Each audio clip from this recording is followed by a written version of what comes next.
Hey guys, what's going on? This is another Airsoft KWA production. Today I'm going to be doing the video review of the KWA SR-10 Gen 1. I'm going to be starting from the back.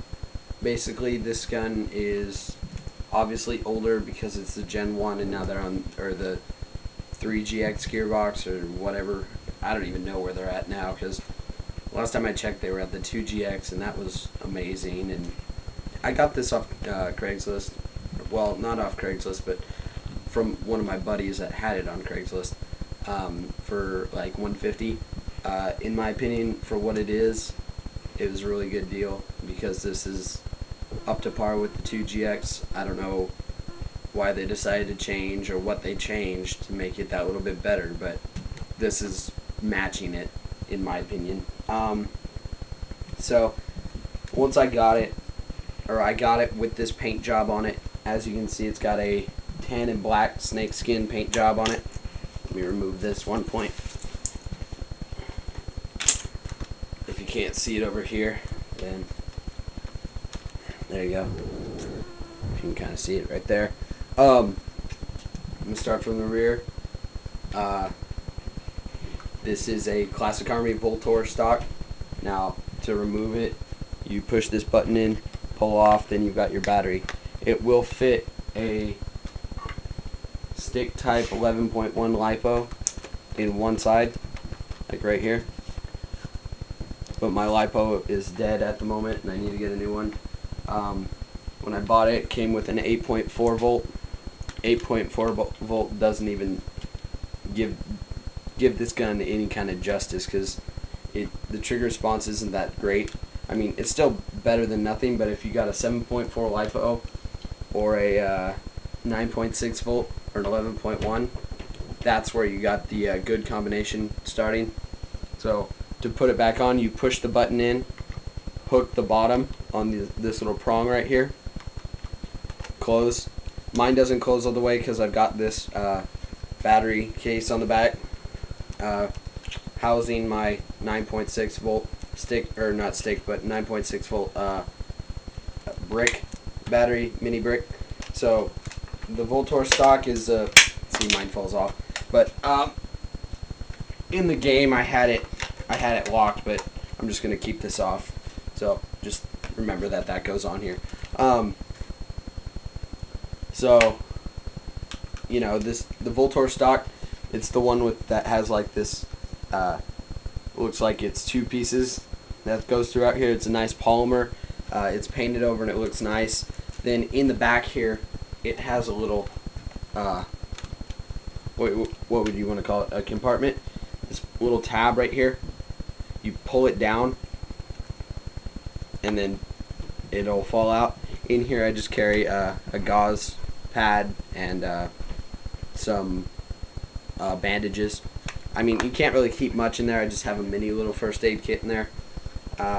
As you can kind of see and tell, I have this zip tied on here because the strap doesn't fit all the way around. So then I'm going to move back over to this side.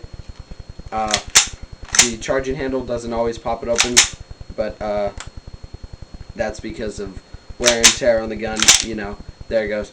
And it does not have a functioning bolt catch. Very nice hop up. It'll stay in place once you have it zeroed. And then forward assist obviously is not functional except for like those King arms and Ares guns that decompresses the spring, but this does not do that. Standard pistol grip with a standard KWA motor, standard trigger guard, trigger, magazine, mag catch.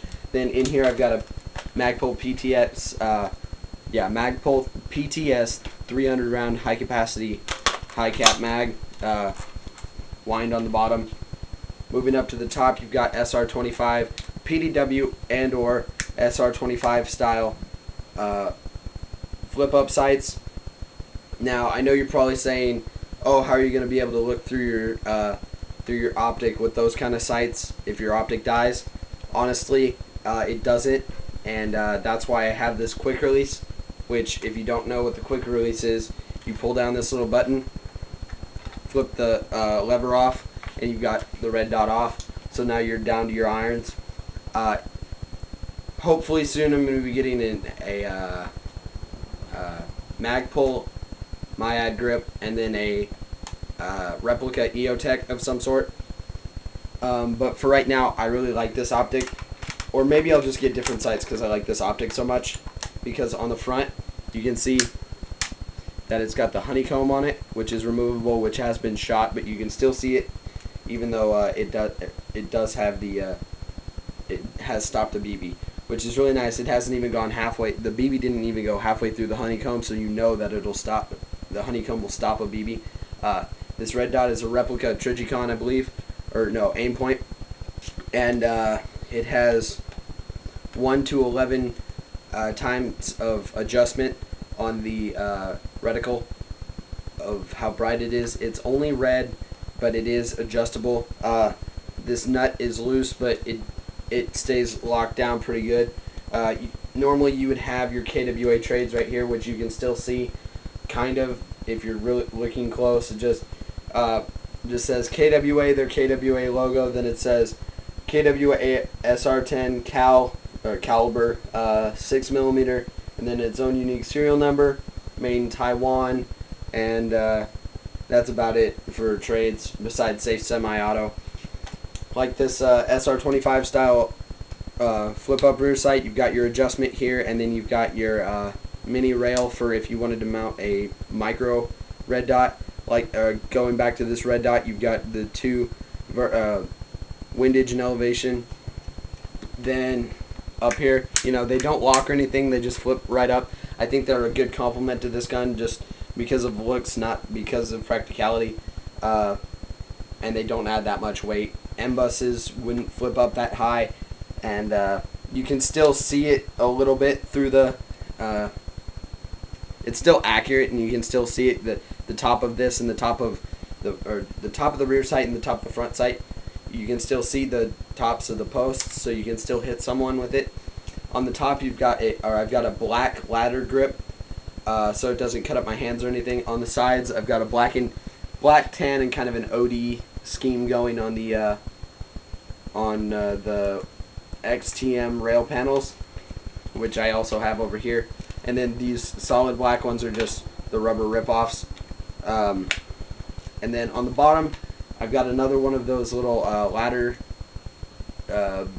pieces with a standard foregrip. Also, I'm going to be trying to get the Magpul MOE stubby grip. On the front, you've got your gas block, which you can see right here, the gas tube. Obviously, this is not functional due to the fact that it's an airsoft gun.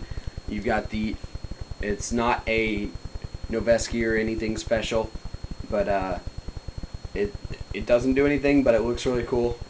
The rails are tight. They don't wobble at all. They're straight, so you can have a continuous rail going. But there's that gap, but it's still flat. They're flat with each other. Moving up the barrel, it's got, obviously, this is the M16 length cut barrel, so you've got the 509, or not a 509. Yeah, I want to say a 509 outer barrel. Compared to the 363 of a standard M4 barrel. Then I've got a Gymtech Mad Bull licensed suppressor on the end of this, which makes this gun look really good. It looks really long, but it still works. When it's hanging, it hangs just to about to my knee when I have my 1 point on. I'm going to try and get a 2 point or 3 point, but I'm not sure at this point. I like the 1 point. Also, it has the 1 point adapter on it. That's pretty much it for externals of it. Inside, you've got version 2, obviously, the version 2 style hop-up bucking, and a version 2 style hop-up. That's pretty much all, besides the rate of fire and all that. If my camera didn't cut all that out, it has really good trigger response with a 9.6, as you can see. Okay, then moving on to full auto. Okay, so you've got a really good rate of fire with the 9.6, even better with a 11.1 or a 7.4 volt LiPo.